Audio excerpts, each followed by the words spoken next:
Now that we have spoken about உன்னோட Kantara and குருமுகில், இதோட recording experience இப்போ நம்ம காந்தாராக்கு ஆமா, பேசணும் ஆமா, எப்படி ஆமா. போய் Correct, correct, correct. வெறும் கிளிக்கும் ஆமா.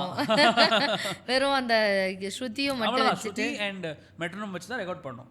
நான் சொன்ன மாதிரி டிஃப்ரெண்ட் ராகாஸ்ல பண்ணிட்டு அதுக்கப்புறம் அந்த ஸ்வரம் மாதிரி பண்ணி அப்படிதான் பண்ணோம். அதுக்கப்புறம் தான் ஆக்சுவலி அன்னைக்கே தான் எல்லாமே. அதுக்கப்புறம் வயலின், அதுக்கப்புறம் நாதஸ்வரம், அப்படிதான் ஒரு இவால்வ் ஆச்சு. கன்சீவ்ட் அப்படிதான். ஓகே, அந்த மாதிரி குருமுகில் எப்படி ஃபுல்லாவே எல்லாமே இருந்ததா? ஸ்ட்ரிங் செக்ஷன் எல்லாமே இருந்ததுல்ல? குருமுகில் ஆக்சுவலி ஒரு பேசிக் ட்ராக் இருந்தது, பேசிக் அரேஞ்ச்மெண்ட் இருந்தது.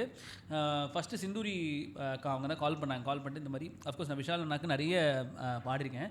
பட் அன்னைக்கு போன அப்புறம் தான் எனக்கே தெரியும். நான் ஃபர்ஸ்ட் விஷால் அண்ணாக்கு பண்ணது ஒரு சின்ன வயசுல, அதாவது நான் வந்து ஒரு 9th ஸ்டாண்டர்ட் படிக்கும்போது ஸ்கூல் ஆடுக்கு ஒரு சின்ன வாய்ஸ் வேணும்னு என்னோட ஸ்கூல் மியூசிக் டீச்சர் சஜஸ்ட் பண்ணி என்ன கூப்பிட்டு போனாங்க.